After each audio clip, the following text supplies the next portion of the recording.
Delhi, our national capital, is twice the size of this island country in Southeast Asia. It's just 1/6 the size of Goa. Not just that, cities like London is 2.5 times bigger, Dubai 6 times bigger, Shanghai 8 times bigger, and Toronto is 10 times bigger than this whole country. But still, as per the IMF, the country ranks 30th in the world for GDP nominal, higher than the countries like Malaysia, Austria, New Zealand, and the UAE. It is Singapore, the tiny island country in Asia that is an economic powerhouse, and rightly so. Oh my God.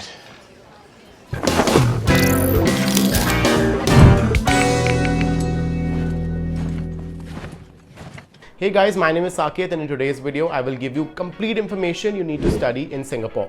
But before we start, did you know that you can connect with us on Telegram too? We regularly post a lot of updates in the community that will help you plan your journey. Plus you can also connect with students just like you. I'm dropping the link in the description, go check it out. Now let us start with today's video. Let us begin with the education system. Singapore has one of the best education systems in the world, and largely saying students start university at the age of 17.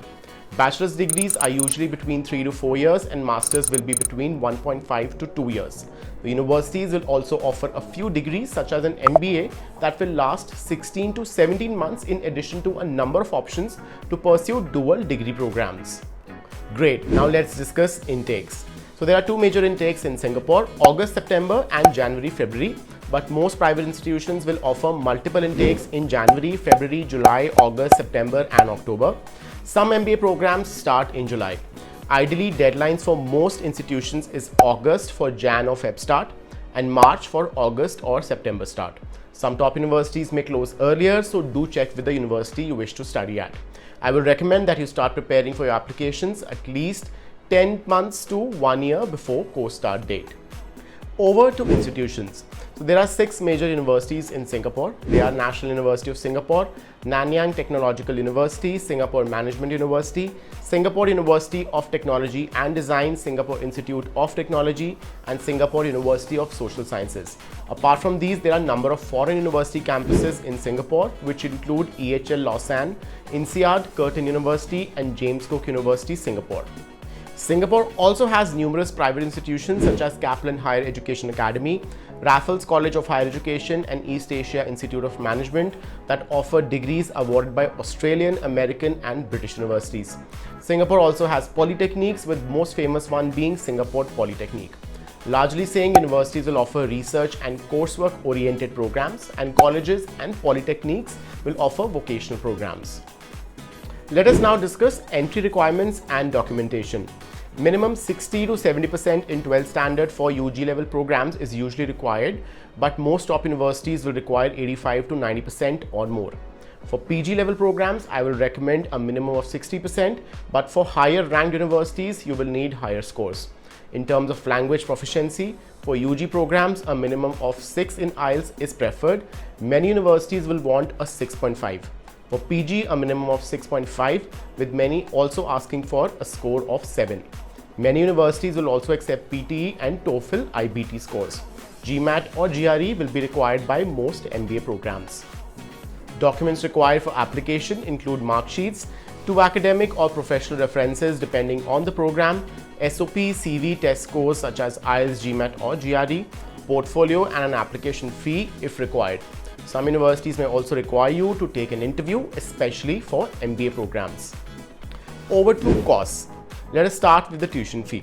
On an average, bachelor level programs can cost anywhere between 15,000 Singapore dollars to 40,000 Singapore dollars per annum on an average, which in our currency will be in the range of 9.2 to 24 lakhs.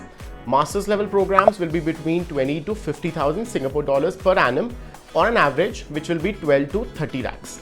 MBAs are usually northwards of $70,000, which will be 43 lakh rupees. In terms of living, Singapore isn't very cheap to live, but it will cost lesser than say US or Australia. On an average, I would suggest setting aside $12,000 to $15,000 a year as your living cost, which in INR will be 7.3 to 9.2 lakhs. An average student in Singapore spends about 8 lakhs a year on living. Next, we discuss student visa. Singapore issues the student pass, which lets you study in the country and is a pretty much similar process than most other countries. Ideally, you should apply for the visa at least 2 months before course start date.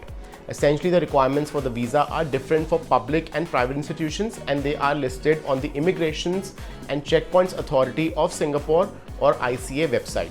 The documents usually required are your offer letter, passport, photographs, academics, insurance, and $8,400 funds in your account. $30 processing fee is also required, which can be paid by debit or credit card or internet banking. You can check the detailed process as per your institution by visiting the ICA website. I'm dropping the link in the description box below. So after you have submitted the student pass application, it will take minimum 15 days or a maximum of 4 weeks for visa processing. Once your visa is processed, $60 are required to be paid as an issuance fee to the ICA. Coming to the most important part of the discussion, let us now talk about part-time jobs and post-study work visas. Singapore has slightly different rules for part-time work than most other Western countries. As an international student, only 16 hours a week is allowed during term time. However, you can work full-time during vacations. On an average, students can earn up to $1,000 a month. Graduates from recognized institutes can apply for long-term social visit pass or the LTVP, which allows them to stay in the country for a year and look for work. For those who want to start a business in Singapore, can explore Entree Pass, and for students who are already able to secure a job, can explore S Pass and Employment Pass depending on the level of salary they are getting. Hope this video has been super helpful and allows you to start your prep for Singapore. If you have any questions, feel free to drop them in the comments box below and let me know which country you would want me to cover next. Thank you for watching, and let us catch up in the next one.